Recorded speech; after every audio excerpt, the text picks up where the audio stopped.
importante primeiro a gente ressaltar que o método contraceptivo não necessariamente é um método que previne ISTs, né? Então, o método contraceptivo é um método que previne, que impede uma gravidez, ok? Então, pílula anticoncepcional, DIU, são métodos contraceptivos, camisinha, né? Mas como método contra infecções sexualmente transmissíveis, nós temos a camisinha. Hoje em dia, a camisinha feminina e a camisinha masculina. A camisinha masculina é muito mais divulgada, popularizada do que a camisinha feminina. A camisinha ela foi colocada, né, para o público na década de 30, mas ela já tinha sido, né, fabricada um tempo antes. E a camisinha é importante que ela é um método eficaz, seguro contra essas infecções, mas como todo método que a gente tem, né, mesmo sendo um método contra infecções e contraceptivo, existe um risco ainda de se adquirir uma IST mesmo usando a camisinha. Então ela tem uma alta eficácia, né, mais de 95%, mas sempre tem um risco.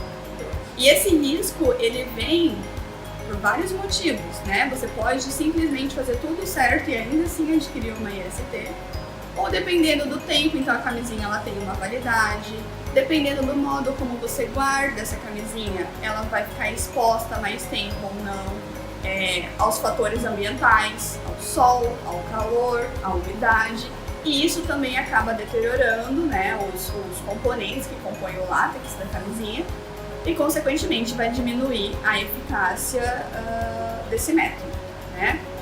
Mas é um método altamente seguro e eficaz que nós temos hoje, que é distribuído de maneira gratuita no Brasil em postos de saúde, então não tem uma desculpa que eu não tenho dinheiro para ir comprar camisinha na farmácia ou no mercado, porque nós temos uma distribuição gratuita.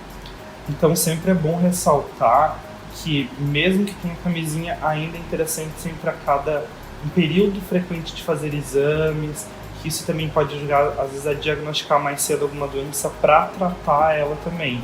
Sim. Hoje em dia nós temos também esses exames de ISTs para sífilis, para HIV, para hepatites, que são gratuitos, né? Você pode ir até um posto se você acha que você está sob condição de risco, ou se você se expôs, né, num período curto de tempo, você pode ir até o posto de saúde e fazer a realização desses exames gratuitamente, né, para saber se você tem essas principais ISTs. Então, regularmente tem que ser consultado, né? Tem que ter uma consulta médica, feitos os exames corretos. Assim também você tem que pensar que eu não quero pegar uma IST e eu também não quero ser a fonte de disseminação das ISTs. Só para deixar mais frisado para o público, qual que seria, de repente, um período de frequência de fazer os exames para as pessoas também? Isso é muito relativo à tua exposição ao risco, né? Quantos parceiros sexuais você tem, a sua idade, por exemplo, porque, né, quanto mais velho o nosso sistema imunológico fica mais deficiente, por exemplo, né? E o risco, então, de vir a pegar uma IST e desenvolver uma doença associada a ela é maior. Então, um acompanhamento rotineiro é sempre importante, né? Se você não tem condições de ir todo ano, anualmente, ao médico, tente estabelecer uma periodicidade que seja adequada às suas condições. E uma pergunta bônus, digamos assim. Existe algum medicamento ou alguma coisa que eventualmente as pessoas tomem que também pode interferir nos exames de IST, alguma coisa nesse sentido? Que pode interferir no resultado do exame, sim. Por exemplo, se o paciente ele se expõe a uma IST que seja uma IST que é transmitida por uma bactéria e, ao mesmo tempo, esse paciente ele faz uso de antibióticos. Então, quando ele vai fazer o exame, ele pode mascarar o resultado desse exame porque ele já está tomando as medidas para combater essa bactéria. Então, pode ser que lá dê um falso negativo no teu exame, porque tu já está fazendo uso do medicamento que combate especificamente esse grupo de micro-organismos. Então, para o público de casa entender, hoje a gente tem alguns métodos contraceptivos para algumas infecções sexualmente transmissíveis. Entre eles, agora, o que está no momento é a PrEP. Para tirar um pouco da dúvida do público, o que é a PrEP, como ela funciona, e também dar uma ênfase que muitas vezes ela previne um hábito, mas ela não tira as outras doenças que a pessoa pode vir a ter, a cometer também nela.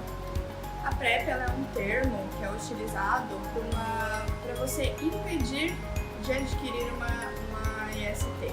Né? Existem algumas PrEPs e, claro, é muito específica. Cada PrEP é uma PrEP para uma IST. Né? Então, falando, por exemplo, do HIV, que é bem disseminado hoje, essa questão da PrEP, que já está bem colocado no nosso sistema de saúde. A PrEP, então, ela funciona da seguinte maneira.